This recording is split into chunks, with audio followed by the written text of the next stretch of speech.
Okay, so today I'm working on an 18 by 24 panel that I covered with a matte medium and a little bit of tone that's almost the same color as the panel itself. It's probably a little darker than I'd like to work on for this specific painting, but it's what I had available, and I think I can make it work. I just have to keep in mind, value-wise, how this sits in the value scheme of this piece of reference or whatever image you're about to paint. It's probably closer to the shadow value of the lighthouse. There's a lighthouse up, let's see, I think it's near Pigeon Point, if I'm not mistaken. So we're going to start with a little bit of a sketch here, just to get a nice kind of map in my shapes. We're going to put the lighthouse happens at about a third. So if that's half, that's about a third, right about there. So it's going to be about in here. That's going to be about the center of the lighthouse right there. And I'm going to get that in so I have a nice vertical to work off of. Now I want to find out about where this landmass intersects. And I'm changing the format a little bit, all right? I'm going to condense this part of it, probably this part of it, just a little bit, because the format's a little bit different. So we're going to take this point at about, that's the halfway point, it's about here. Take that point about there. And this is kind of important that you guys begin to look at your reference or your subject if you're painting on location and say, okay, now this is what I want to do with it. So we're going to put that in there. We're going to get this little piece of landmass coming out. Comes straight across. Even though it's got little jagged, I'm not going to, I mean, I've seen a lot of people where they go at too much of an angle. It just doesn't work. So we're going to take that. Now, from about this point, which is about this side of the lighthouse, from about that point on, this wonderful angle right here. Let's see if how close I am. Almost right on the money to that angle. That's the angle we want. So this is kind of how you want to lay in these things. Then we're going to go up, and as I said, we're going to condense this a little bit. We're going to go a little bit of an angle that way. We're going to bring the lighthouse. Instead of that being a center, I'm going to have that be more of the side. So the lighthouse is going to be about in here. And the top of it's going to be about here. I don't want it touching. And, you know, proportionality looks pretty accurate. The house at the base is about here. Now, we want to divide this up. We want to divide the top about this point, and then we've got these, I call them landmarks, but they're elements, and they have a slight, we're looking up, so we're getting a slight curvature perspectively to them. So we're going to put the roof of the house in, so we get it kind of where it's supposed to be. We're going to put the roof line here. I think it looks like there's a little bit of a gable right in here. And maybe a little further over, huh? The other side of the roof, keeping it parallel to this one side. Drawing's important. And then we got a nice, looks like there's a nice building back behind it. Really neat looking little building back there. And then this is going to come down. There's a fence in here. And there's another little building off to right about in here. We're going to run it off the page. It's right about there. And a little piece of white building, and that's it. So those are going to be shapes. Now we're going to bring this down to about here because we're condensing it just a little bit. Where does this, about there, just approximate. There's another rock down below. Then it comes down, curves out. The cliff comes out here. It goes over and down, and then we get an interruption. I don't want it coming right from the corner of a, so we're going to bring it out about in here. That's going to come in here, this bluff right in here. And then we're going to get this at about this point, we're going to get a little bit of another angle. This angle is not as severe. This angle is severe. This angle is less severe. All right? Then it's going to go over. And that, with that, we pretty much have in here, I think, pretty close to what I want, with a water line about here. All right, so with that in mind, let's take one of our big brushes. I'm going to take this big old Da Vinci brush I've got here. Similar, it's about a 1 inch. It's a little bit bigger than a 1 inch. We're going to lay the sky in. I'm going to start with blue and white. Blue meaning ultramarine, then a little bit of white. Actually adding in just a touch of green, so we get kind of a nice light sky. It's got to be dark enough, by the way, because we want the white of this to stand out. So I've got to get it a little bit, if I'm going to err on any side, I'm going to err or make a mistake on the side of it being just a touch too dark. I'm a little too light there. So we're getting close right about in here. I had too much turp in that brush and it was starting to spill down. Drives me crazy when it does. So there we go. Threw a little bit more Naples and a little bit more ultramarine into the blue.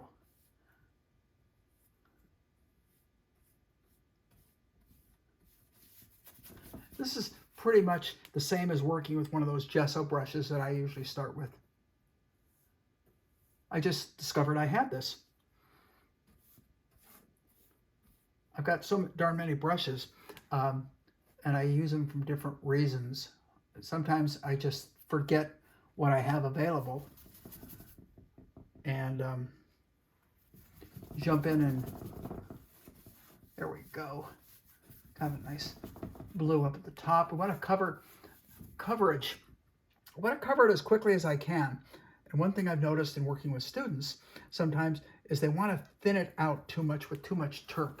So I've tried to use very little turp, and it's a little stickier paint, which means I have to be a little bit more vigorous in my application. I don't want striping. That's why you saw me go horizontal like this. So I want to go all different directions.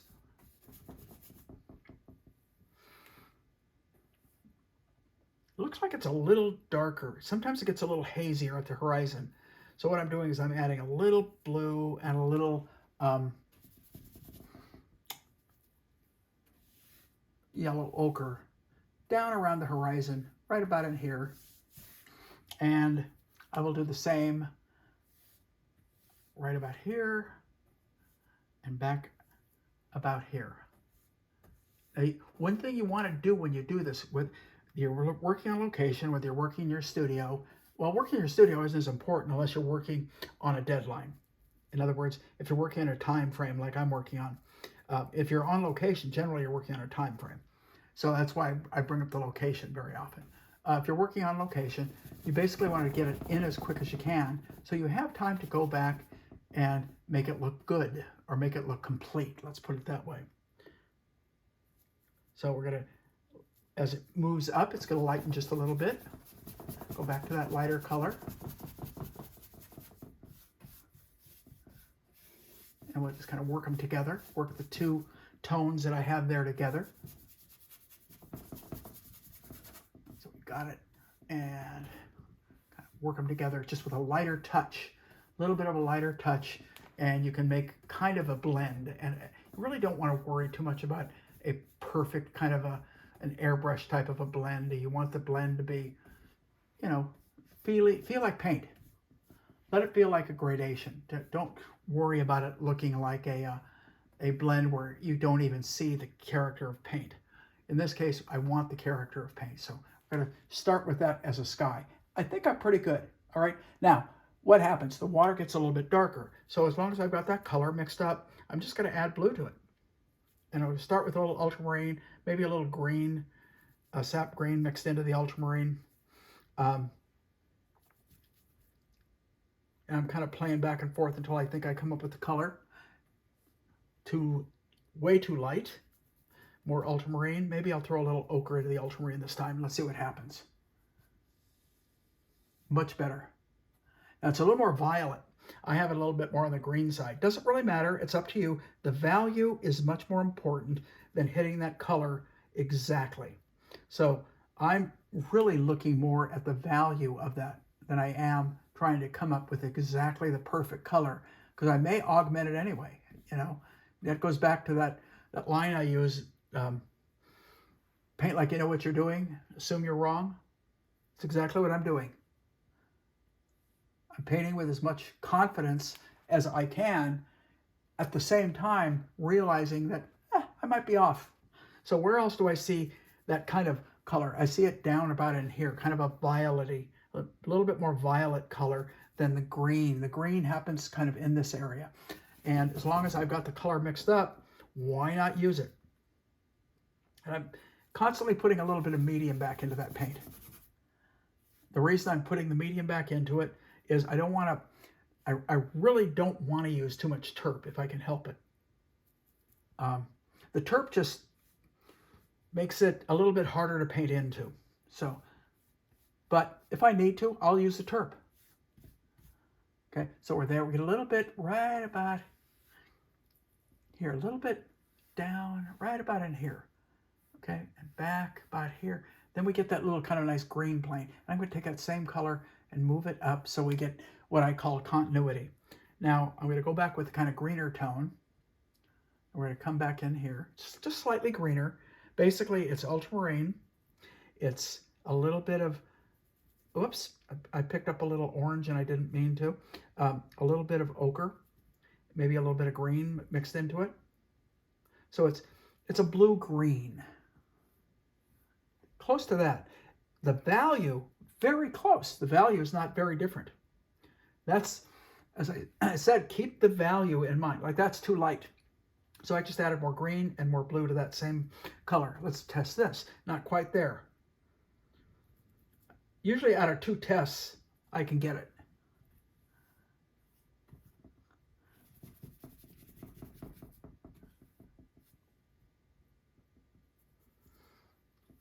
Went a little darker.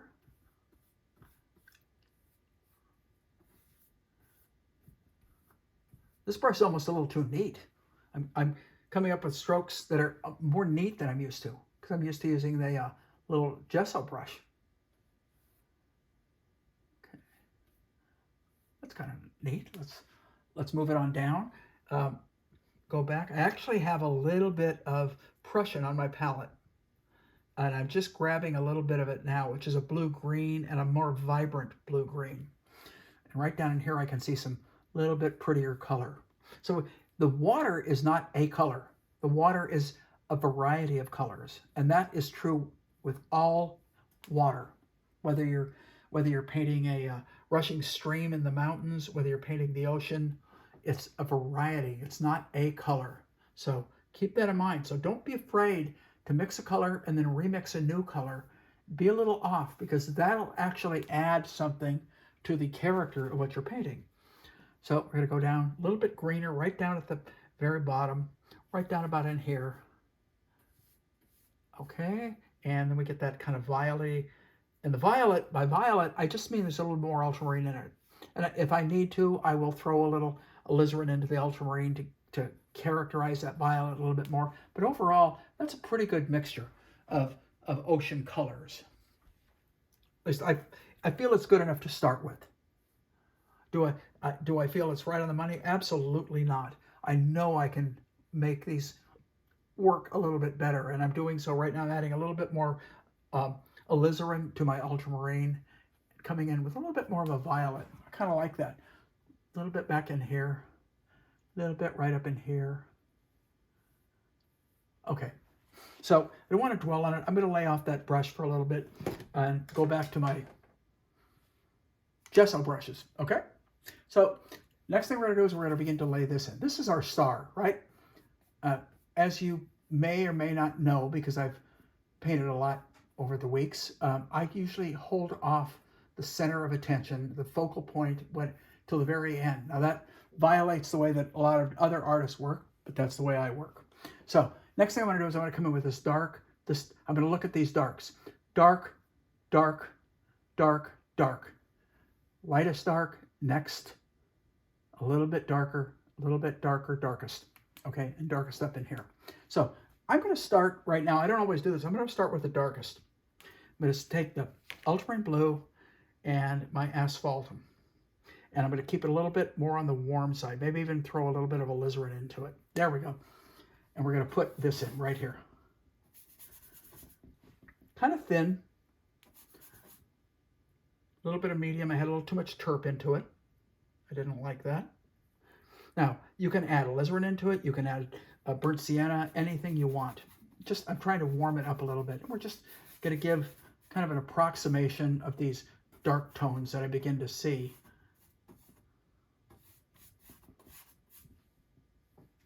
We're about 10 minutes into it, just a little under. And just giving you an idea as to how quick I'm kind of painting this thing. So hopefully you can begin to see. And I'd rather make mistakes and paint too much of it at this particular time. In other words, I'd rather have too much so I have to overlap. Although this color might really work if I let some of that color come out. But initially I want a lot of this scumbly. Looking at that. That comes down. Down in here, it's a little darker and cooler. I'm going to actually mix some ultramarine into that color I was just going with. And we're going to go right here, here, here. Real, almost like, just pretend you're a abstract expressionist and you're basing your abstract expressionism on the realism that you see in front of you, the image that you see in front of you. And I think if you can bring yourself to approach something of this nature in that way, you're going to be better off rather than trying to make it just too darn perfect. All right. So I can take that color, I can move it right down here in this foreground, just get it in there. There's a little bit of it brown. There we go. A little brown, a little ultramarine. And I'm going to bring it with a little terp because that was a little too dry. Now, with just a touch of terp, it works. It works better.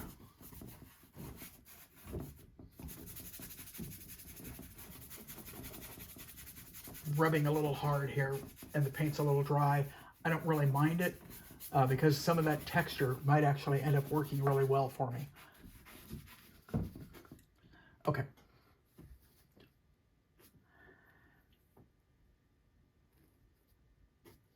A little bit on the edge. Now, when I get to where the edges are, I have to be a little more careful because you don't want to completely mess it up. Although at this point, I don't know that I can really mess it up. So I'm going to go up to this area, make it just a touch lighter by just adding a little ochre to it. And it's going to come in from right here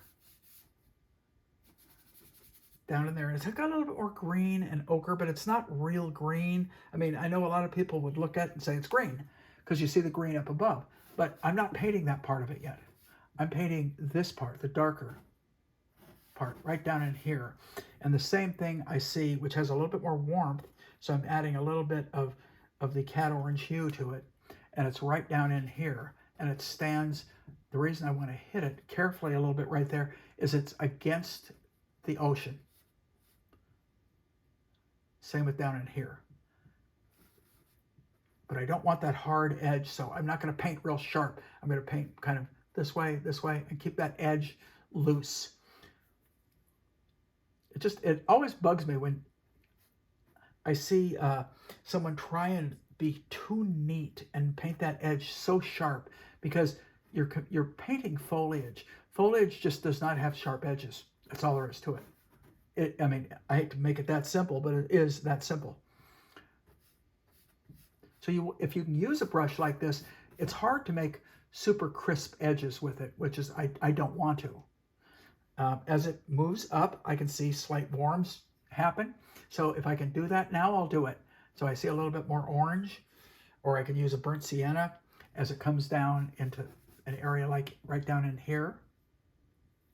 It's fun to paint this kind of stuff on location too, because you really can you see even more color variation.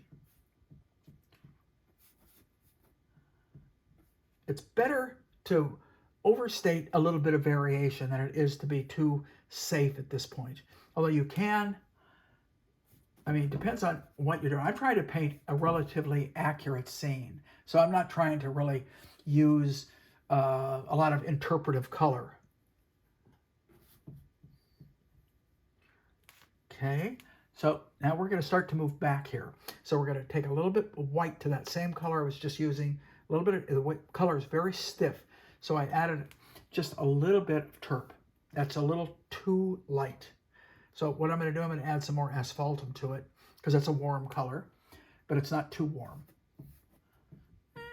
Maybe a little bit more. Let's try it one more time. That feels better. It's definitely lighter. Go here. I'm condensing this area too. Remember, it's not as bulky. And that has to do with more or less, I'm doing it for compositional purposes for the shape that I'm working in. This shape is a little bit, it's not as long. It's close, but it's not as long. Okay, so we're going to go this way, and we're going to take some of that. We bring a little blue to that same color. You can see why I use this brush. I can lay stuff in very quickly. And I can come up with interesting edge characteristics. I want to go above the horizon. We want to get that first layer in, which is back here. It's got a little bit more warmth in it than I have, but I'll add that in later. I want the value correct. If I'm off on the color, I'm not going to lose a lot of sleep over that. If I'm off on the color, I can amplify that later. I can push it stronger, I can weaken it, whatever I kind of feel comfortable with. And I'll judge it. You know, one of the things that I bring up very often is that one of the hardest things you have to do as an artist is to judge as you're working, particularly when you're working quickly. When you're working on a longer piece, you have that wonderful option of being able to get away from it for a day, or go have lunch, come back to it. But if you're working on location, you're basically there. You're going to get the whole thing done pretty much in one shot, unless you're going to do a 2-session painting, in which case you would come back on a second day. Okay. These are all 1-session paintings. These are all what many people refer to, myself included, as alla prima, which is basically the entire painting in one setting. You can still do alla prima in a 2-session painting. In other words, you're just basically not over blending. You're just indicating the changes that you see. So I'm putting some subtle darks back in here. I don't think I have quite the lightness back there, but as this moves up to this area, it gets more ochre. So I'm going to take a lot of ochre, mix it into the color, and even a touch of orange, because I want to heat it up just a little bit. Let's see what it feels like, okay? Okay, I'm going to throw a little alizarin. Wanted it hotter. A little bit more orange. Let's try it again. Keep going. Different kind of edges. So when you see me making those kinds of strokes, basically what I'm doing is I'm just shooting for different kinds of edges. I don't want a hard edge, so I'm going to also get a little bit more of an angle on this. Coming up a little higher, but to here, which means I'm going to have to move the house up, which is okay.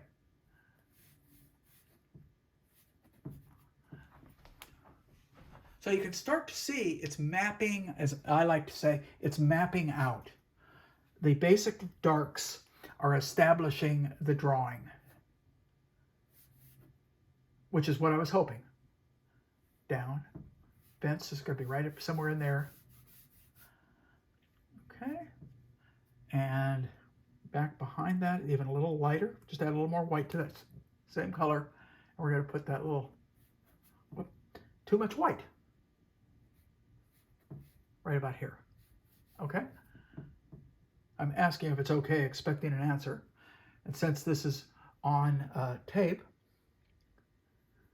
hopefully right now, all of you, I'm doing a lot of these on tape because I am going to be in Italy painting with my workshop group.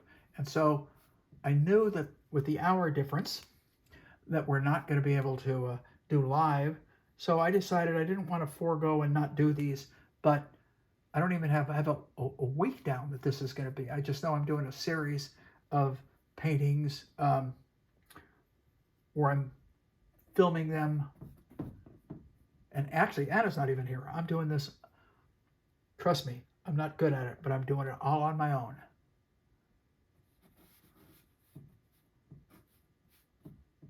I don't know what I left that alone for. Just a big mistake. We're going to put this other rock down somewhere about here. Now, I could leave that out if I wanted, but I kind of like that in there. So I'm going to keep it in. Probably a little lower. I'll bring it down about in there. Okay. And I missed a few spots, but overall it's mapped in okay. All right. That's my assessment at this point, is it's mapped in okay. Is it great? No. Is it bad? No. Little bit of stuff back behind the house. Okay. Now, let's get the shadow side of this in. Okay. We want it very similar to this value because I want it sitting back here. I don't want it as dark as that. And it's going to be slightly cool. So I'm going to take the sky color that I already have. I'm going to mix a little bit of brown to it to warm it up so it's not too blue. And we're going to test. You know, I think I'm going to throw a touch more warm into it. So this time I'm throwing a little bit of burnt sienna into that color.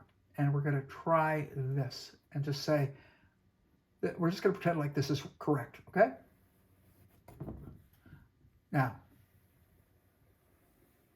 pressed hard, very simply because, and it encompasses a little more than half of the lighthouse tower, all right?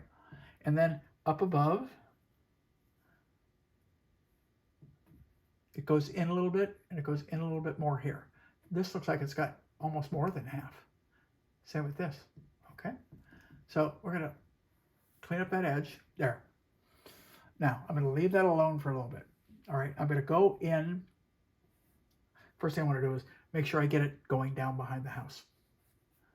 All right, now I'm going to go in to the house. I'm going to set this brush down for a second. I'm going to pick up a flat. I think I have a number 6 about. It's about the size. A 6 or an 8 would do in this case. I happen to have a 6 handy, so that's what I grabbed. Now, value of the house, shadow side, darker than the sky. I have the sky mixed up on my palette. It's about similar to this, maybe even a little bit darker. So I can take that color I've already used, darken it, and paint. That's not bad. A little bit colder than I wanted, but not bad. So there's the shadow part of this house. Very similar to the ground plane. Ground plane might be a touch lighter, but I will get that in there in a little bit. Okay, so we've got that part done. I want to bring, there's a little roof.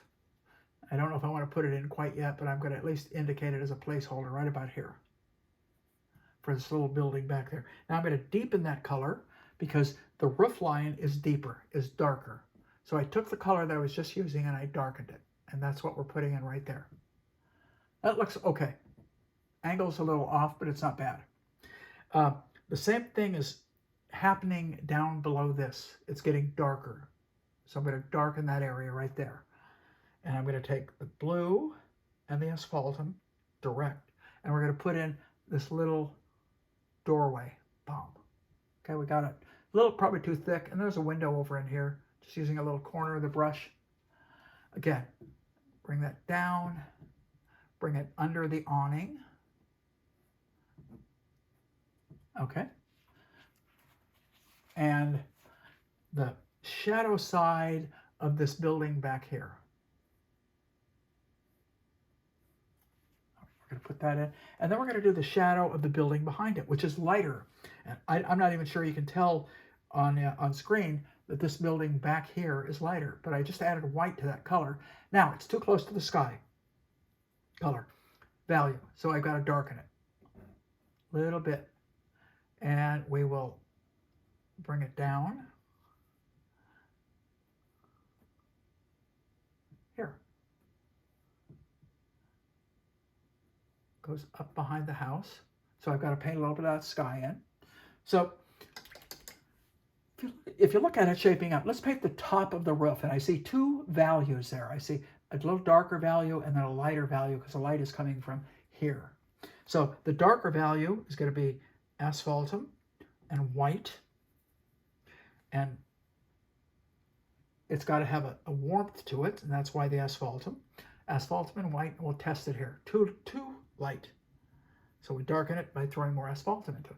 Why do we want it darker? I might even throw a little orange, cat orange, into because it's darker than the sky. What you're always judging is adjacent values, values that are next to each other. So I'm not trying to relate this value to this value. I'm trying to relate this value to this value to this, right next to each other. You don't want to travel all over your painting to try and find a value to see if that's going to work. If you look right next door, you can usually tell if that value is going to work. So we're going to hit that part of the house. We're going to hit that part of the roof line as it comes out, and then we'll hit the little. I've got a number 2 here, and I was actually using it on a painting earlier today. I'm going to take Naples. I'm going to mix it right into the asphaltum, maybe even a little blue. This is going to be closer to that sky value, but maybe not exactly, but closer. It's going to be warmer, and we're going to hit it right here. Whoops. I want to go a little lighter. So I just added more white to it. We're going to go right there and right there. So we've lit that part of the awning. We don't have to deal with a whole bunch of stuff here. I'm going to paint the light side of the house. There's a shadow on the white side of the house. The shadow of the white side of the house is about similar to that value. So it's going to be somewhere around there. Whoops. Maybe a little too blue, but I'll live with it anyway, okay? Maybe take a little bit of that color and bring it back in to this part of the house, just a little bit. So same with that part of the doorway, just push it back into the color that's there. All right, now I'm going to take white, I'm going to take Naples yellow, take a little bit of solvent-free gel. This is our white, warm white. The Naples yellow gives us the warmth. So we're going to go this way with it. All right. And then we're going to go this way with it because it's architecture. Architecture has a crisp edge. Whenever you can get architecture and foliage going together, it's really kind of a fun, nice touch. You can see where I put my fingernail down too many times there. All you got to do is clean that up a little bit. I'm going to go back behind and lighten this up just a little bit, the house behind, because it felt a little too dark. And I can see for sure I'm going to have to do a little bit of work on the sky, but that's a nice light punch. So that gives me an idea of how light I'm going to be. And this part of this little piece, this structure back here, is going to have that same kind of white light hitting on the same plane, the plane that's facing the sun, which is right here. Okay? So we're going to leave that alone. Not going to move, because that's what this color is going to be. Again, I'm going to lighten. I went a little darker than I wanted to back here. So I'm going to lighten the light side, the shadow side, just a touch. Okay? Added just a little bit of light there. So let's keep moving. Let's move into this. Oh, let's leave this. Okay? What do you say? I'm going to pick up some of this. I'm going to carve back in to get the shape right. I'm just using this number 2, picking up the sky color from what I already have out there.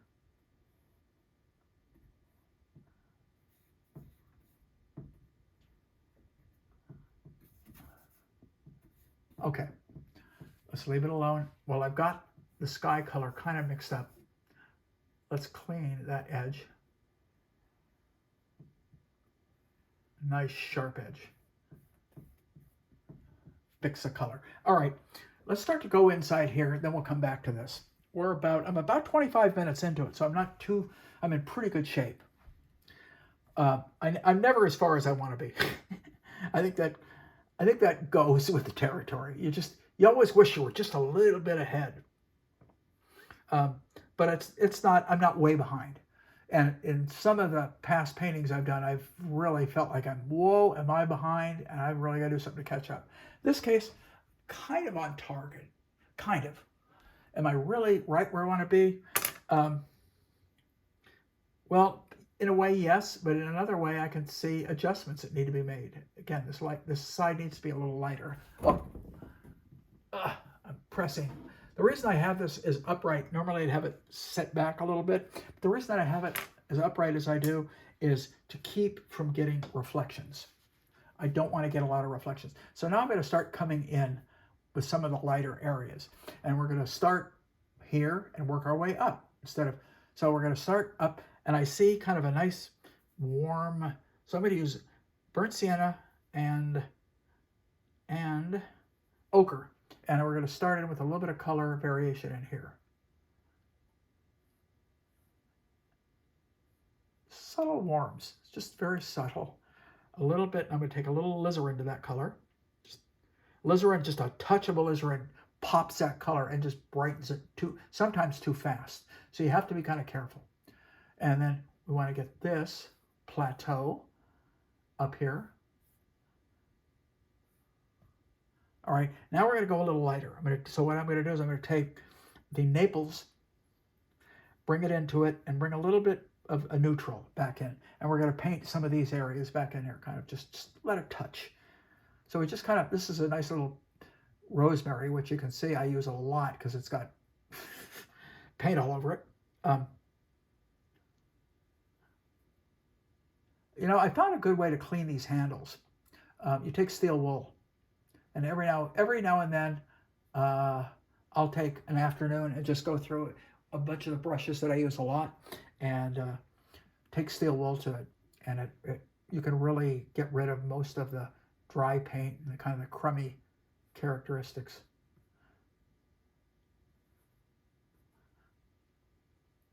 All right, now we're just looking at all this. This is what I call an observation skill. Meaning you need to really be able to pay attention. If you're painting a head, the same thing would be true if you're painting around the mouth or you're painting in the eye or all the detail around the edge of the nose. It's the same concept. You have to learn how to focus in. It's easier in a photograph. It's more difficult outside when you're on location because you're trying to focus in on an area like that when you're seeing this entire landscape in front of you. So that's basically what I'm approaching at this particular time. If I see a subtle color mix, I will try and add it in. I won't always get it. I may have to go back several times to add, but if I can get it pretty close on the first pass, wonderful. So we start to get the feeling back in this area, and it's looking okay. All right, I'm going to hit the top plateau of that a little bit stronger, a little bit more of a green. And for that, I'm using kind of the blue-green that I had mixed up earlier with a little bit of Naples. This is probably a little too light. It is, but it doesn't bother me. It's lighter than it appears in reality, but it's also helping define that plateau, which I like. As I see a color variation happen right in here, I see as it moves, it goes from gets a little bit darker. If I can do that, and I want to do anything I do back here, if you notice, I'm holding back on that brush, not trying to sit there and draw it in. I'm trying to paint it in so it has a nice feel to the mark that I'm making. The mark that I'm making doesn't feel over-forced. Okay, so I'm getting some nice color variations. The reason I could tell, I just stood back. And that's the only way you can tell, because up close, sometimes you think you've got them, and until you get back and all of a sudden they seem to disappear. It's because things are more vivid when you're up close looking at something. And when you step back, they're not as vivid. And so sometimes it'll feel more pronounced up close. All of a sudden you step back and you go, where'd it go? Okay, so we're going to start to move forward again with the lights. A little bit lighter, a little bit lighter. 2 areas, right? So what are we going to do? I'm going to take Naples, mix it into kind of a color, and I'm going to take a little ochre, and I'm mixing it into a color I already have mixed up. We're going to go about here. Now, the paint felt really dry, so I added solvent-free gel to it. A little bit more Naples, and we'll just kind of use the brush gingerly so it just barely deposits the paint. If I want a big, then I'll push. But a lot of times I just want to almost, and I call it a tickle. Kind of sounds stupid, but what the hey, that's the way I see it. So it gets a little grayer as it moves out to this plateau. I actually have a little too much warm in it, but the value is right. So I went back to some of the blue and just mixed it in with the color I just had.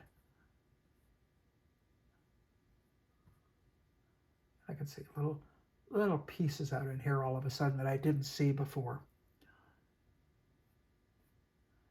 Anything you can do to give a little bit of character and form. Where are we at? We're just about 30 minutes. So, going to keep coming forward. My goal is to have everything here kind of done within the next 25 minutes so that we can really go back in the last 30 and really work on embellishing and refining. Right now, it's just getting everything in there, making it feel completed. Whether it is complete or not, that's a judgment call. Some of that has to do with technically how you work, with whether you want your painting to be very abbreviated or very refined. If you want it more refined, you're probably going to want to work more on it. If you want it more abbreviated, you may be just fine with it the way it is. Little path, hits and misses that comes down there. I don't know if you guys can see it. I see it. And then there's another little area right about here that comes down. And another area that tends to have a little bit more warmth, so I'm pulling a little bit more orange back into it right about in here. And a little bit right about here. There. So it's basically beginning to kind of hold together in this background area. And the closer we get to the focal point, probably the more refined I'm going to be, the more careful I'm going to be. Where as I move forward, I'll probably be bigger and bolder and more rough and indicative. So we're going to go in here a little bit on this plateau of the rock, and I'm blending it into the color. I don't want it to be as light, but I see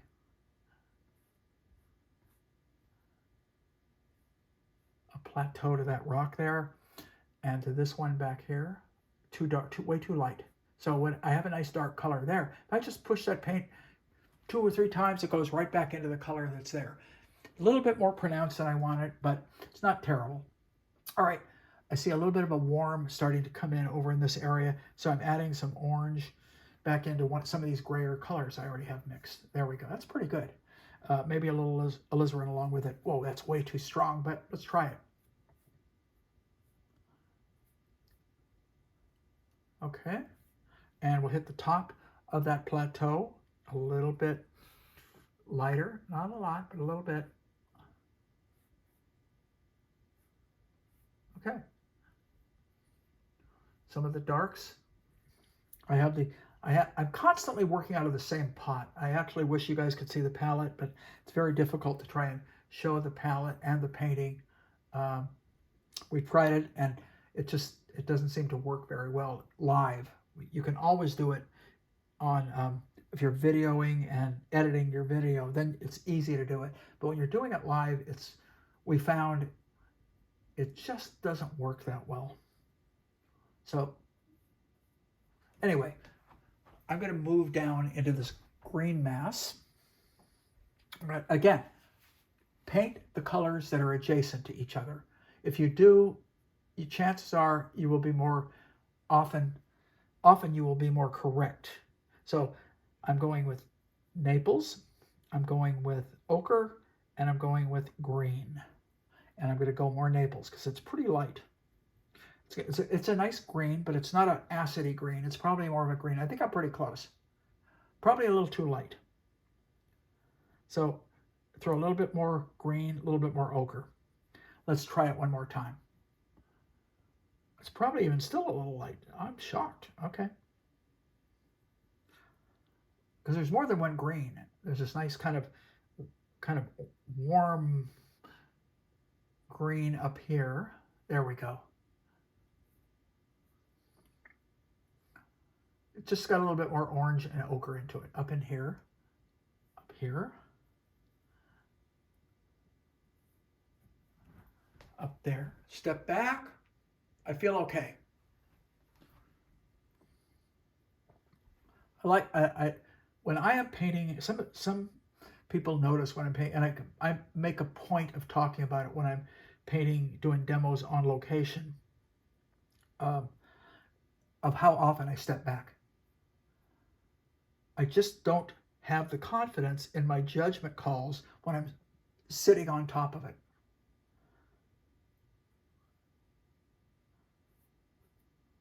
I've done it, but generally it's better if I stand back. If I stand back pretty often, one of the reasons that I stand, particularly in the beginning of a painting, is that reason, because I'm constantly standing back.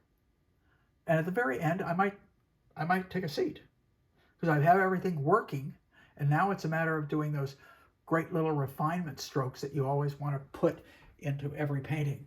So we're going to take the first green that I mixed up, which was a lighter, and we're going to find it right here. Little medium. I kind of destroyed it, so I'm mixing up a new color of ochre, green, sap. And if I need the orange, I'll throw it in. I don't think I do. Let's try this. Ooh, nice thick paint. I like that. And that's due to the solvent-free gel.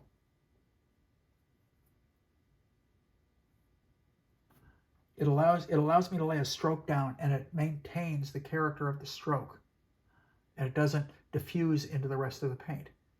So I can really, so to speak, have fun. And if it starts standing out too much, I will go back and adjust. A little darker as it goes down, so I'm just mixing it back into that darker green a little bit. As it comes down in here, kind of scoots across. A little bit in here, a little darker green right in here. Oh, there's a light area, which we want to get. It's always good to have more than one brush. So I've got trusty number 8 right next, flat, and I can go back. I can still keep this brush. So I can go back with a lighter brush, a little bit of medium, and we're going to go right in here. And by putting that medium on there, look, I can lay this paint right on top and without smearing it. Now I'm just barely pressing because I'm trying not to disturb the paint below.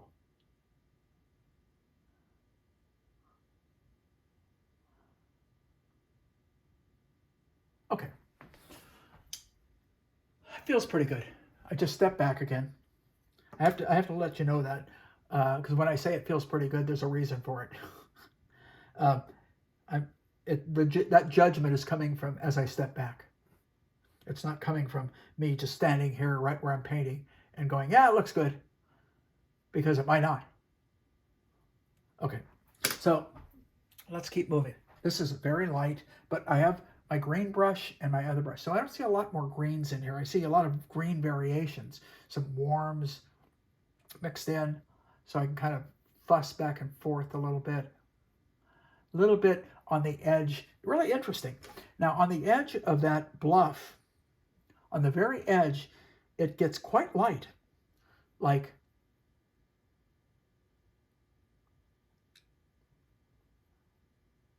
it's too light, but you know what? It might work.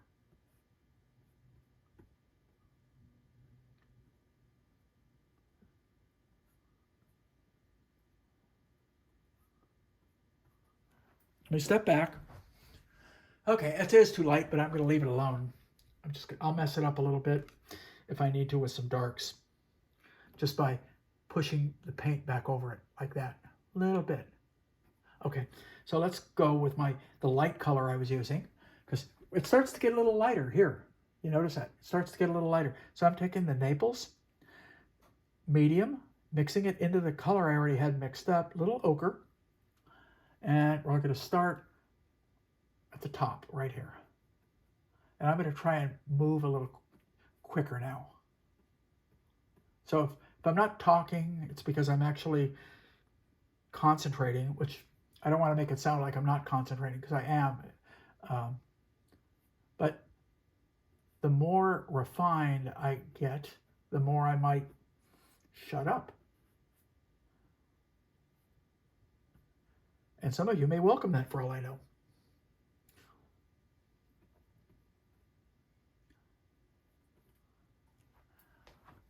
Okay, I'm standing back.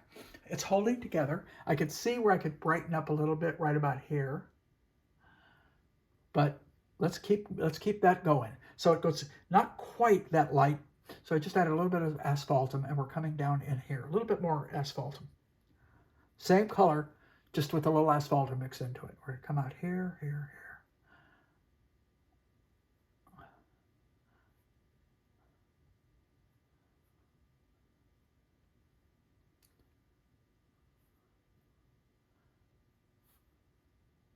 And just looking for the busyness.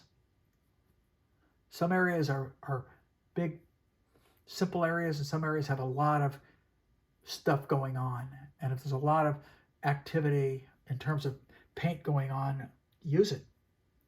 For example, down in here, I mixed into my darker colors I already had. I just mixed, because I see some of that stuff breaking through. Same with up in here, a little bit, and you can kind of smear it. Don't feel like you've got to be Mr. Neatnik. Okay, feel free to go and smear and do whatever you need to do. You can always go back if you put it in wrong.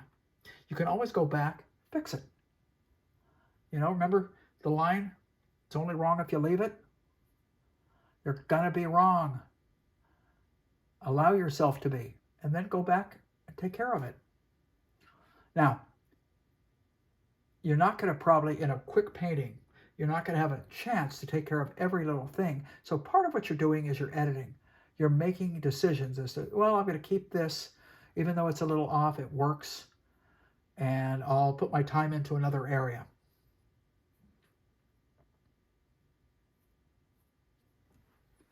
So stepping back, again, works. This looks a little too open and vacant, so I'm going to go back with my greens and browns, and we're going to kind of pull this ice plant across, just because it felt like it was too open. Same here, with a little bit more rust into it. We'll go back, push a little bit of that right back in there. Here, we get a little bit of a patterning down here. Comes across, down here. Don't be afraid to smear. Paint into paint is really a beautiful thing, you guys. So everything doesn't have to be paint laid next to paint.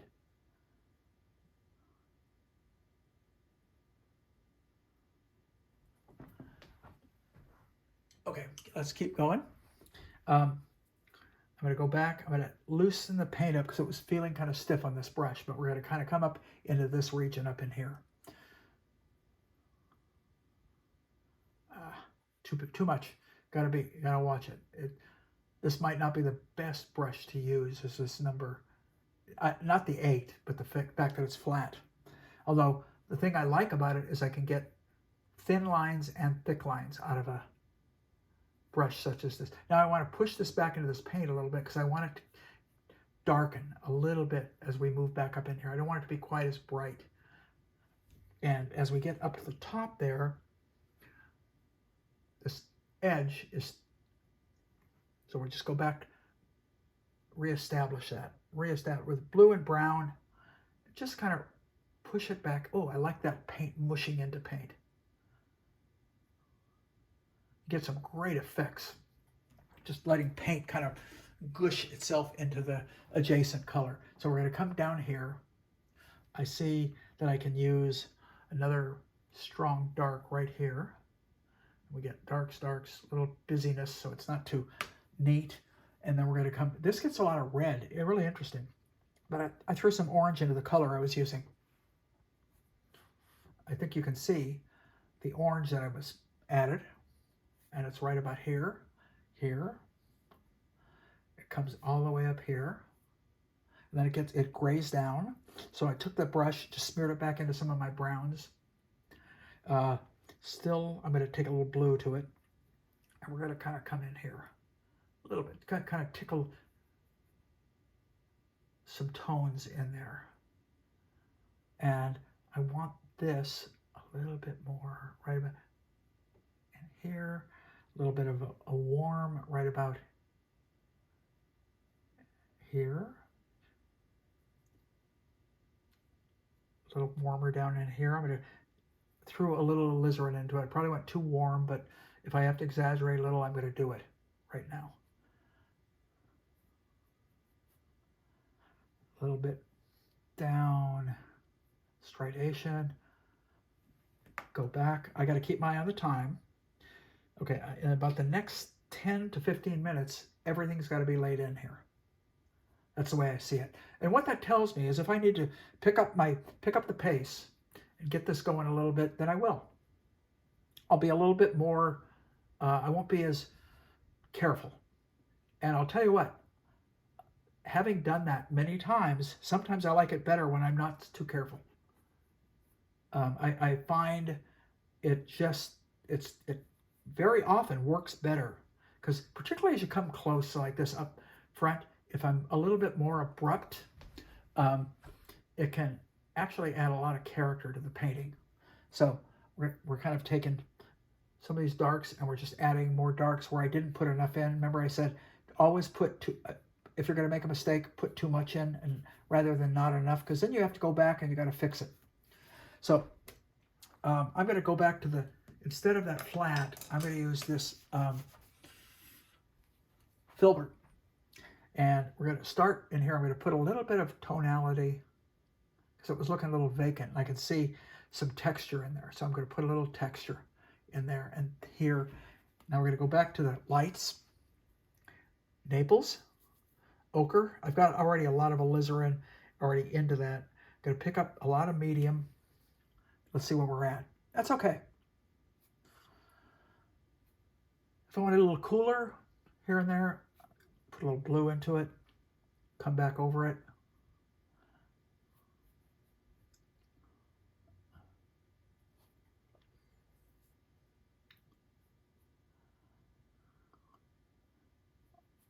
A lot of busyness in here. So a lot of little kind of stuff going on. And you kind of want to get it in there, but you don't want to fuss it. You don't want to kind of sit there and turn it into something that is so perfect that everything else is going to look incomplete.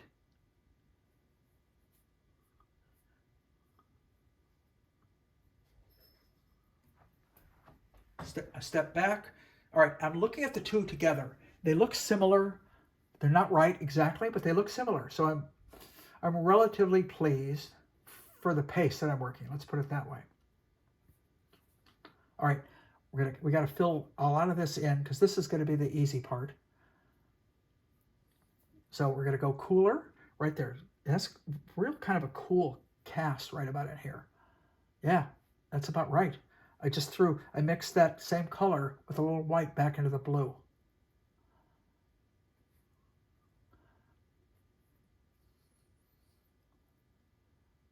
And same color as we come down into this area. And it's probably, I'm not an authority as to why that rocks change color. I know some of it's mineral, some of it's deposits because it's down closer to the sea, that maybe it got more sea life into it, was affected more like that.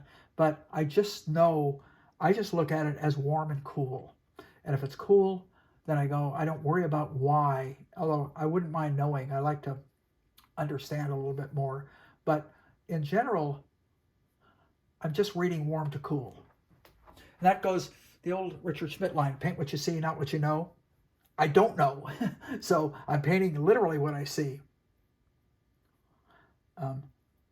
Just be aware of it.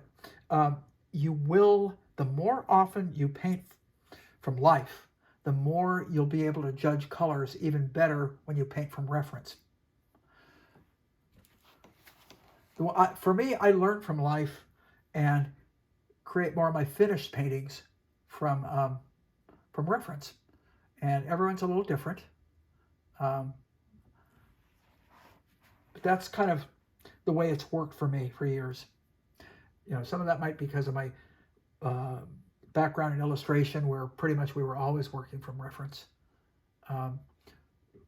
Nothing beats learning how to work from life, though, you guys. Nothing. You'll never observe things as clearly as you will if you're working from life, whether that's a model for a figure or whether it's location for landscape. That's why I think one of the things that's easiest to do from life is still lifes. So we're going to put some really nice lights in there right at the end. Looking pretty good. Down in here needs a little bit work. So let's get that in. Where are we at? I'm okay. I think we're going to be okay time-wise. Always a challenge when I do these in terms of the timing. I never know. I mean, I can usually find a way to pull it off at the end, but often it's not quite where I want it to be.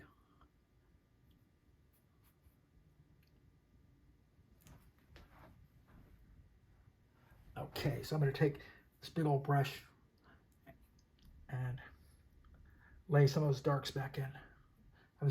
This way I won't pick. Pretty hard to pick with this brush, by the way.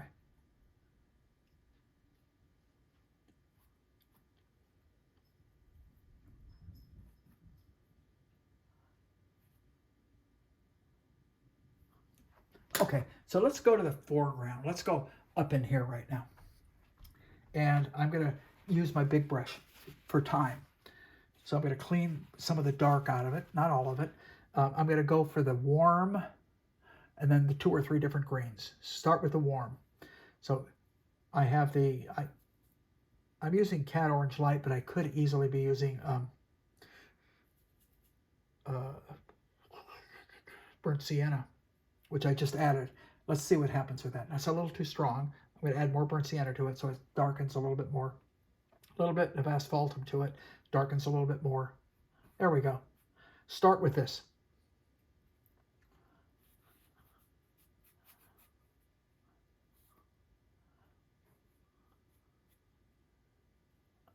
Actually added a little bit of alizarin back into it also. Okay, that's pretty good. Now I'm going to take ochre and green and medium, more green, maybe a little Naples to lighten it up, and we're going to test. Oh, that's okay. Let's start with that. So I got lucky that time. Hit it pretty close to where I wanted on the first try. Doesn't always happen. You guys saw that. A few times I had to really readjust. So I'm changing the green a little bit every now and then, throwing a little bit more blue. As we move over to the right, I see it cool just a little bit more. And a little bit more ochre. Big brush. Loaded with paint, and then push it in there. Get it basically in where you want it.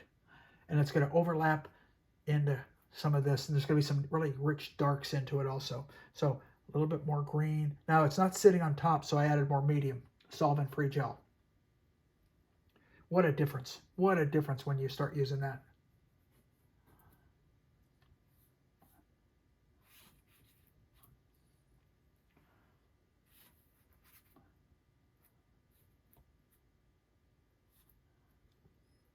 A little bit of Naples. Bring the green out a little bit more. If I need to, I can throw yellow, but I really don't think I'm going to need any yellow. Yellow's going to just make those greens way too acidy.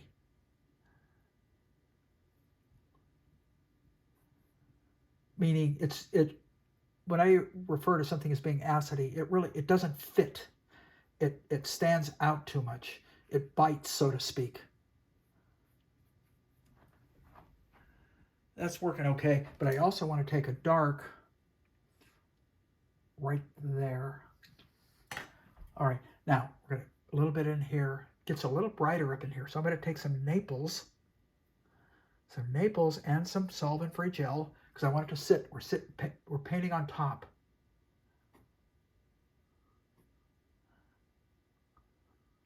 You can see I just took that green and brightened it without it getting too hung out and acidy. I'm going to throw some more ochre into it because I see it getting a little warmer. More ochre. And I'm letting the paint just kind of flit on top. Standing back, value looks right on.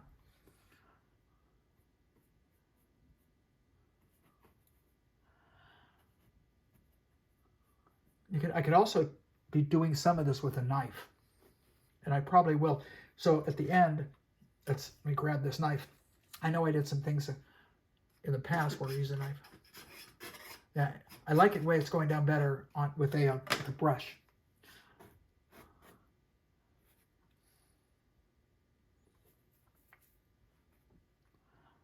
A little bit darker. Let's move it up in here. Bring it over a little bit in here. Just push the paint right into it. Smear them together. So that growth of warmth is underneath. It's not on top.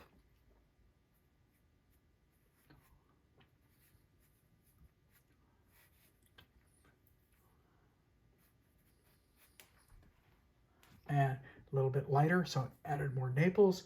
But adding a little terp this time because it was overall paint felt like it was getting real sticky. And if it feels too light, what I will do is I will add more solvent-free gel, in which case I can lay it down right on top. Little pops here and there of other types of greens. So I can mix a blue into that green and do this with it. Come back over if that growth is coming off too strong. Like back in here, there's some darks. And you build layers. Because that's what we're looking at. We're looking at layers of growth. We're not looking at one. So you want to build it literally, just like it is in reality. So I got about 30 minutes left. We're just about where I want to be.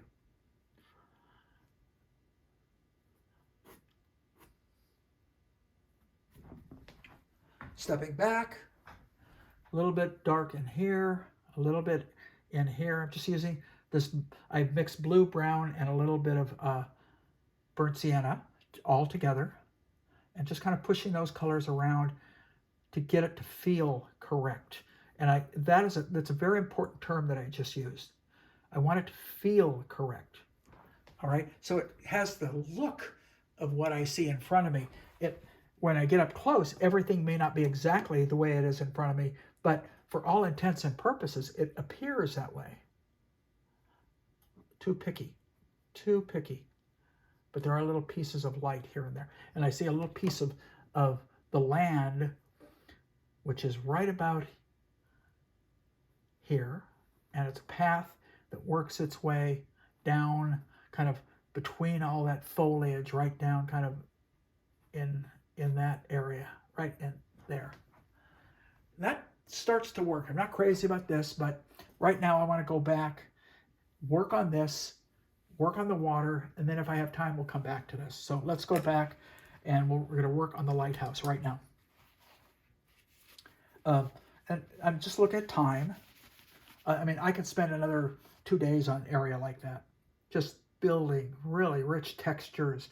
And part of it is, one of the things I am trying to do is I'm trying to get a little bit of texture into the paint as I'm painting. So I'm trying not to paint tremendously flat. And the solvent-free gel will help with that immensely.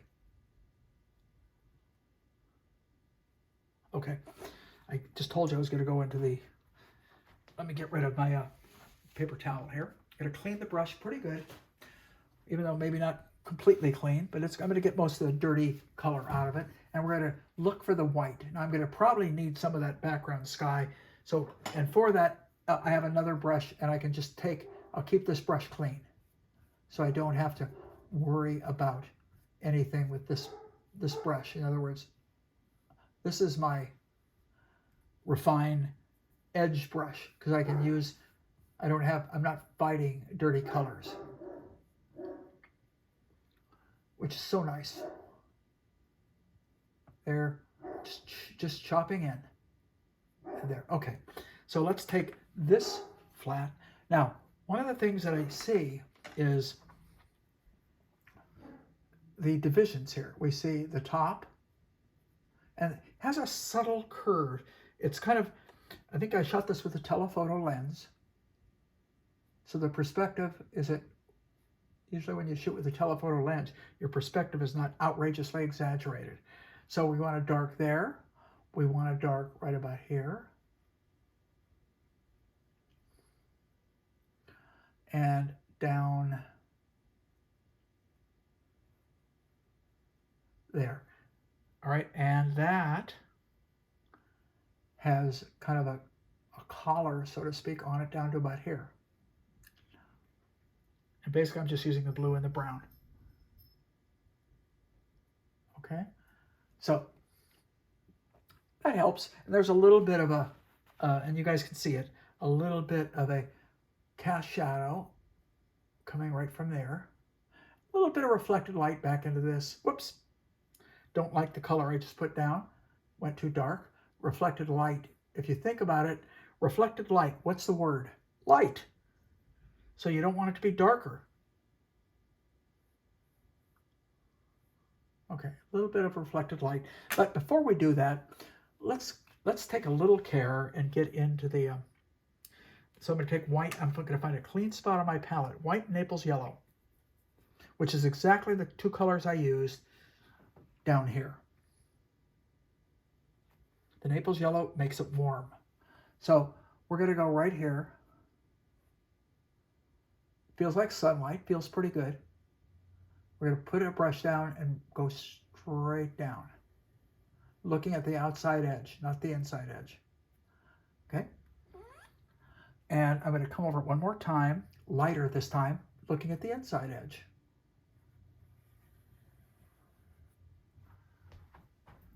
So we got a little bit of a gradation there. Now I can always go back and do more of a gradation, but for right now, I'm going to live with that. I'm going to say that's fine. Okay. Taking my number 2, and I do a little cleanup right here. And here.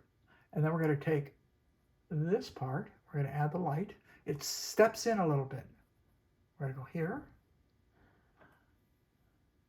And here. Went a little too far with that. And bring it down and soften that edge, okay? I went too far with it. Up at the top, same thing.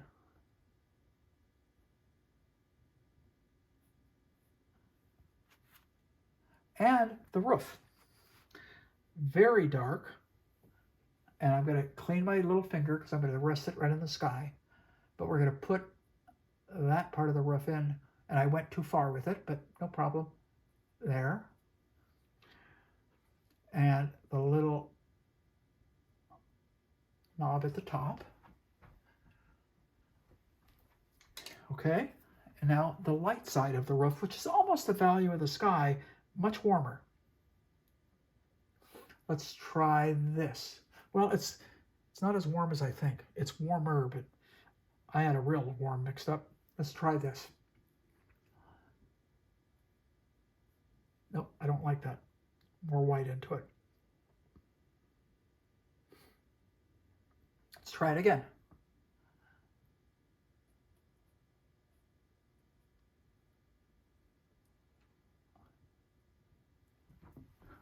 Okay, that feels okay.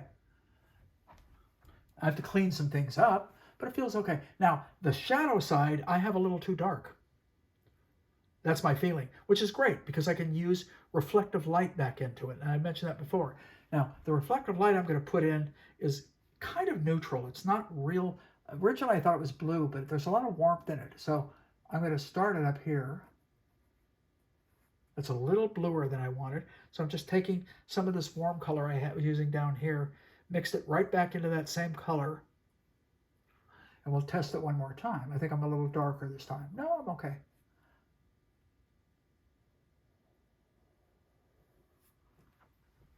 So there's a little bit of reflected light.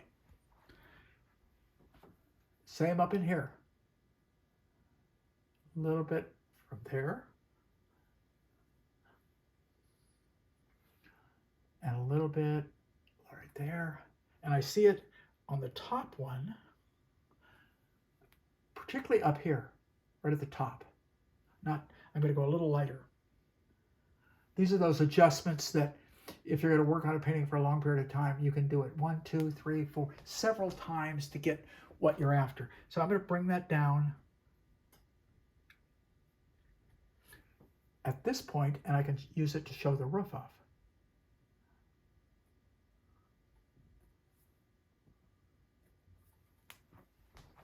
And in doing so, I can show that roof. So I can take the sky color. Remember, I have a clean brush here. If I'm really like, whoop, I lied. I should have had a clean brush. Got to mix up a whole new sky color. Okay, not hard. Blue, a little Naples or ochre, and white. Let's see where we're at. Pretty close. Okay. I can pretty much live with that. Like I said, sky color is probably a little off anyway, so I never mind changing it up a little bit. Let's clean that up.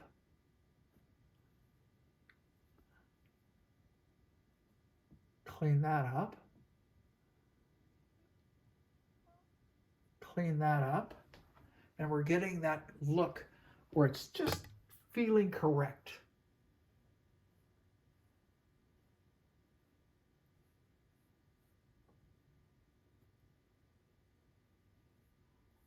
Okay, so in that house behind, there is a window.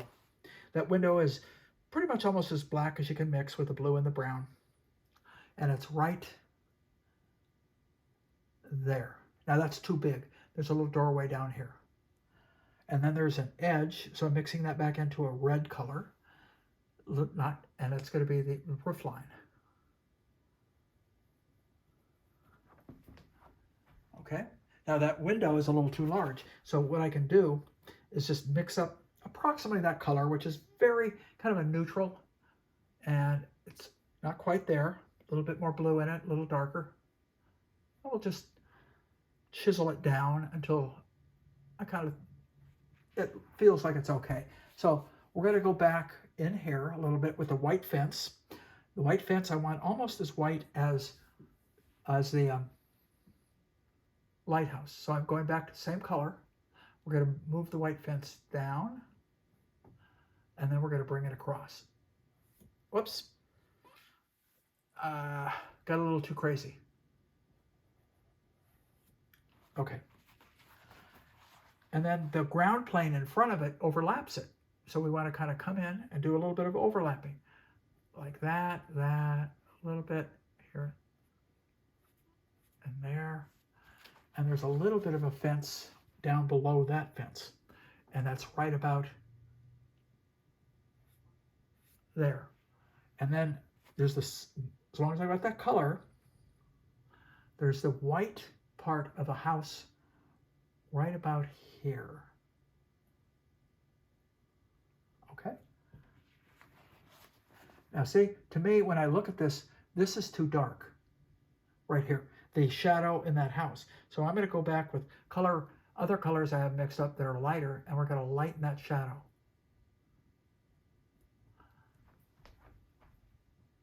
Better. The reason I say that, I just stood back. So we're going to put the shadow side of this particular house in. A little darker. So it's amazing how many little things that there are that you need to include in order to make this darn thing feel complete. There's a couple of chimneys up there I haven't put in yet. Let's put them in. Well, I've got this dark mixed up. Let's put those chimneys in, okay? Because it's pretty much the same kind of dark. First is overlapping the lighthouse, which is right about here. And there is a beautiful dark window or recess right here, about at this point in the lighthouse itself. Okay? There's railing and stuff. That's the kind of stuff we're going to do at the very end. And I got about 20 minutes, so I should have the time to do that. That roof. Let's take this brush and make a nice kind of a, see how it is like that? But this way it's really thin. So here's what I'm going to do. I'm going to clean my little finger off. If I had my mall stick handy, which I don't, I think basically, no, I don't. Thought for sure I did. But what I'm going to do is I'm going to add any little detail-y stuff, like these windows. There's two windows. One is here.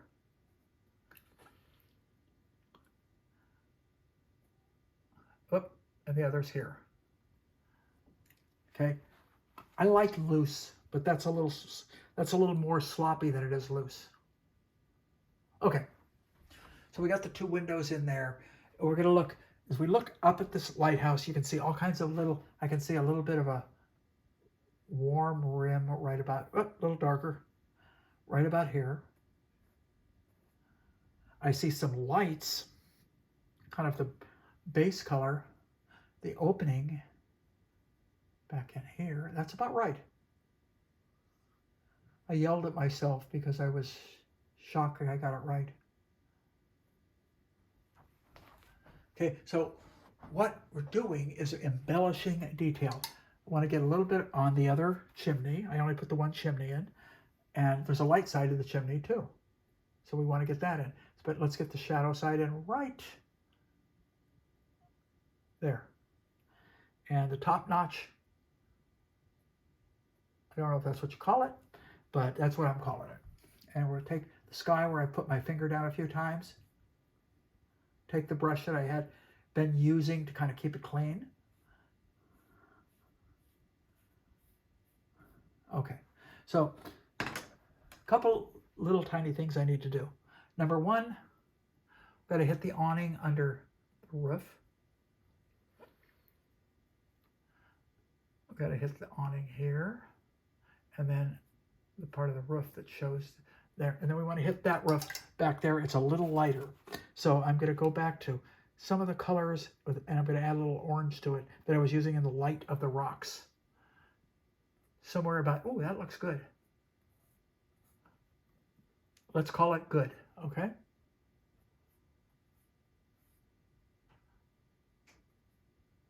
And a little bit of this roof line up above it.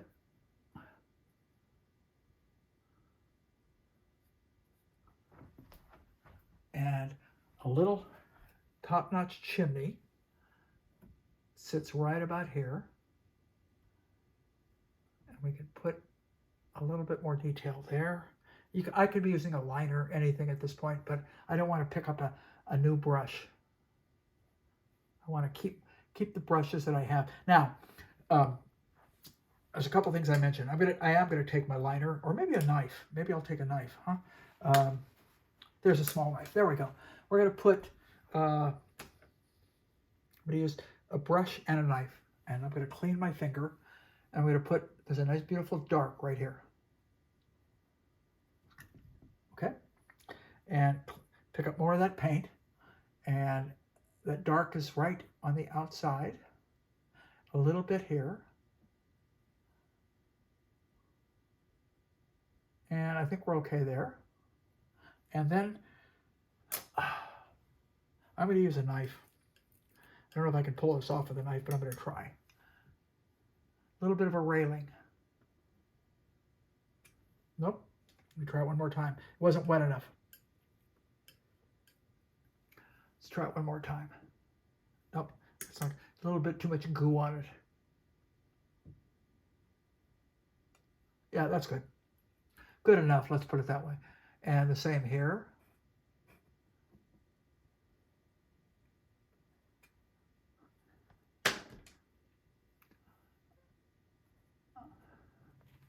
So you make it feel detailed. Clean some of the mess up that I made.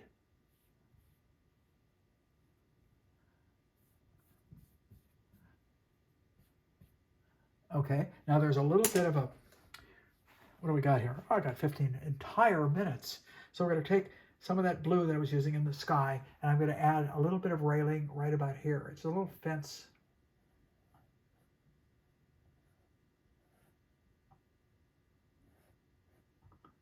I want a little darker as it goes into shadow.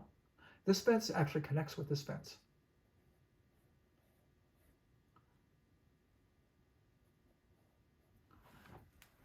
Okay. It's okay because it's starting to feel complete. Let's get on some of these rocks in the water, okay? First, let's get into the water behind the rock. I've got a small brush I'm using. Don't know that that's going to work, but I'm going to try it. Too light. Going to keep going on it. Hey, Murph, my dog came in to visit me. Just him and me here today. Just the two of us. And he's a good dog. Good Murph. Don't bump the camera, Murphy.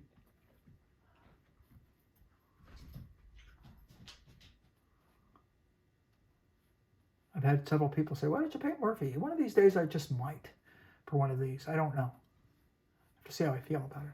So we've got a little bit of that, the rougher water in there. Now we get a little color variation in the water. I've started it, but I didn't push it enough. So I'm taking the ultramarine and I'm going to use it right in here. Now I want a little bit of violet into it. So we're going here. Now that's too dark, but I'm pushing it into wet paint, so I know I can lighten it just by brushing over it a few times. Okay, good. Little piece of this rock coming down right about here. And then we want to get a little bit of the splash. Some of the splash that's happening. I think I might have bumped it, so I'm going to pull this over. There we go. Murphy, get away from the please. Thank you, Murph. In case you guys are wondering, some of you guys may know or not, Murphy is a Gordon setter. And a Gordon setter is in the same family as the Irish setter and the English setter. Difference being coloring, black and tan. And other than that, they're almost the same breed. Few little rocks here. I think I started some down in here. There's a little rock. I don't like it. Let's put it behind. So it goes behind. It's almost tangent now. So I want to definitely make it go behind that rock. Okay. Now, let's add a little bit of the white water because that always kind of helps finish it off. The white water in this case is quite cool. So I'm mixing it in with kind of some of my blues. And I'm adding medium because I know it needs to sit on top. And the first thing we're going to do is, with my little finger, where's that? I can be accurate. So we're going to hit it right about here. There. A little bit in front of the rock. Maybe a little, not quite as bright, but a little bit right here. Leave my ruler alone.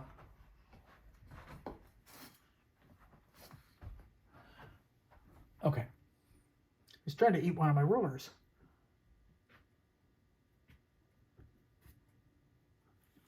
So I step back just to see. The value looks about right, guys.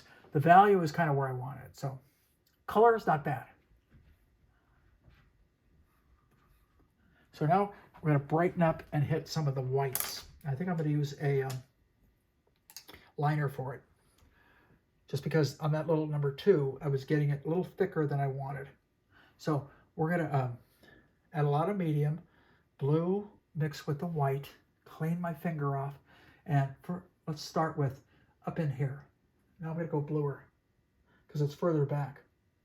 So let's try it again.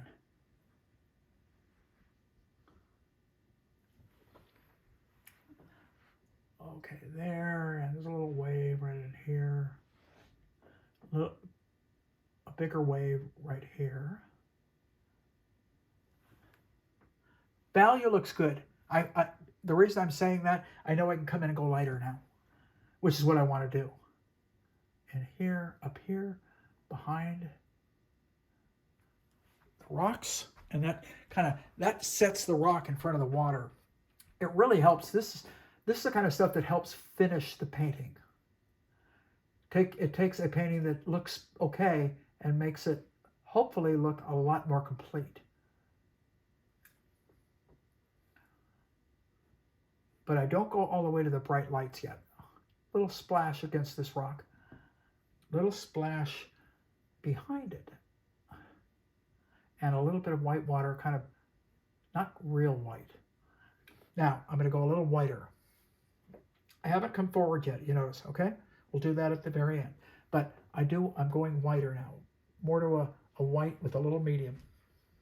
And I still mix it in with the blue. It's just whiter. So, again, this wave, the very top of the wave is getting the bright splash, right? And then we're getting little pieces of the heavier splash on this wave. A little bit back behind, and a little bit right in front here.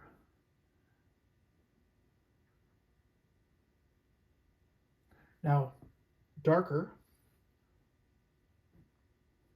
but a little bit in front of this rock. And it moves over here. So, for all intents and purposes, that feels somewhat complete. Now I'm going to take that same with a bigger brush, add a little bit more blue-green to it, and we get a nice pull right in here. And we're going to get that in there, right about there.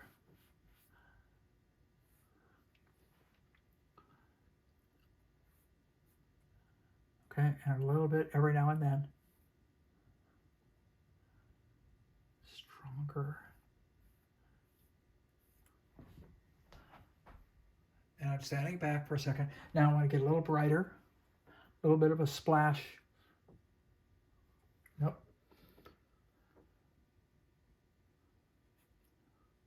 Here. A little bit here. A little bit this wave. Don't like this. Didn't like that. Oh, you know what? I put it in the wrong spot. But I'm not going to change it. I want it to go behind this rock.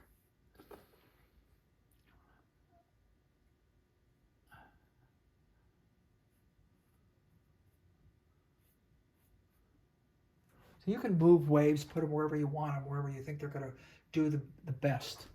So that's kind of an overall look that I would probably give to this. I might come in on some of that green and add a little bit more of my beautiful turquoise type blue into it, just to kind of, I always like oceans to look like it's not a flat color. I mean, so many artists want to paint an ocean blue,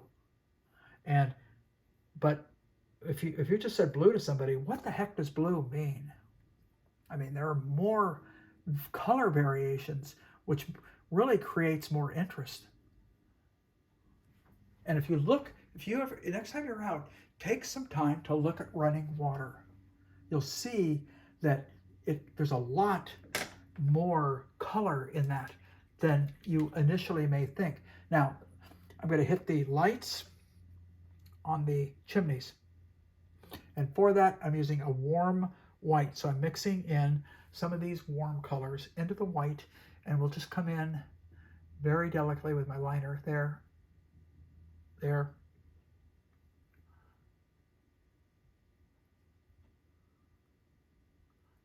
Okay, so we've got, and you can see what I just did. And I messed my brush up, so I don't have my clean brush to use. So I'll grab another clean brush here and just kind of, when I put my little finger down, I mess that up.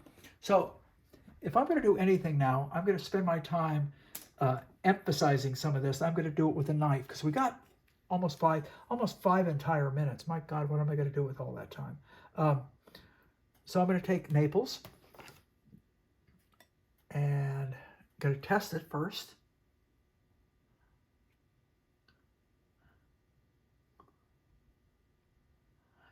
Rocks are just one of these cool things that really can use a knife with. And you can crust it up, thicken up your paint, get kind of mushy wet into wet areas, and you just make certain kinds of marks. I know I mentioned this in the past that you can't make with a brush. So I like to use both. I'm definitely not a palette knife painter like some people that I know that literally paint 90% of their paintings with palette knife. But I'm also not akin to using anything. If a cloth helps, I'll use a cloth. I mean, I'm going to use whatever I think is going to solve the problem, because what we're doing in paintings is we're just solving problems.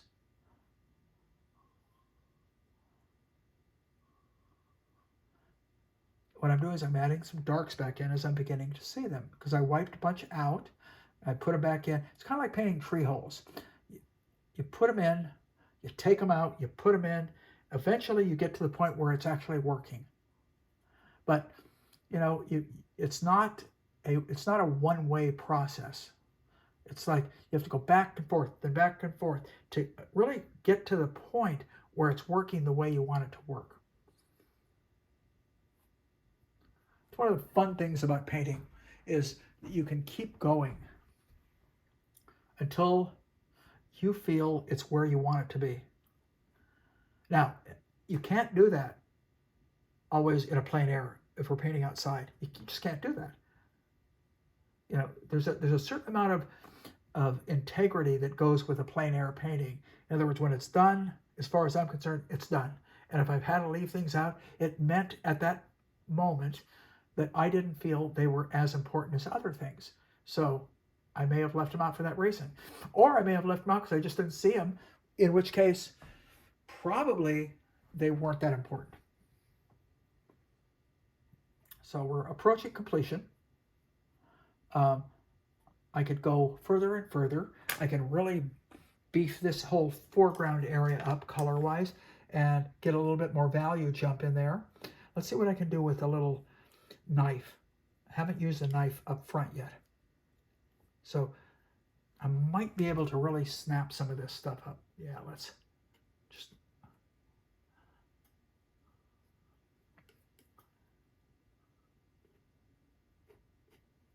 And you just let the knife kind of lay it down the way it goes. And if you don't like it, take it out. You know, like I said, it's only wrong if you leave it. That's starting to work okay. The overall look is okay. I can see some value issues that I think I have. I stepped back. That's why I'm saying that. Because when you step back, you see those. I see right in here I could be a little darker. So I can take my brown, blue, a little bit of, and it has a little bit darker right there. Let's try it again. There we go. I'm going to throw a little more warm into that.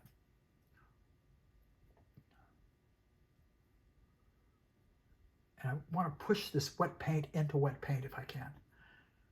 I know if I do that, it will give me a more interesting look than if I paint. When you paint right next to paint, when you kind of puzzle piece paint, what happens is it tends to have a very flat, uninvolved kind of a look to it. Where when you paint and you paint on top of paint and you push paint into paint and all around, it tends to have a much more cohesive look.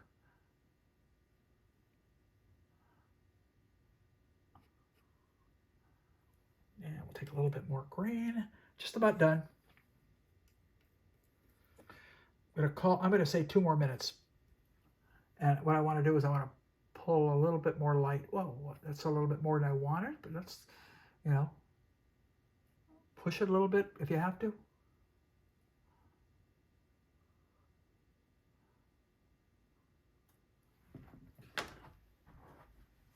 All right, you guys, for all intents and purposes, that's what I'm going to get done today. I think it came out okay, which is kind of how I feel about almost all of these. I don't feel like they're going to win any particular award, but that wasn't the intent.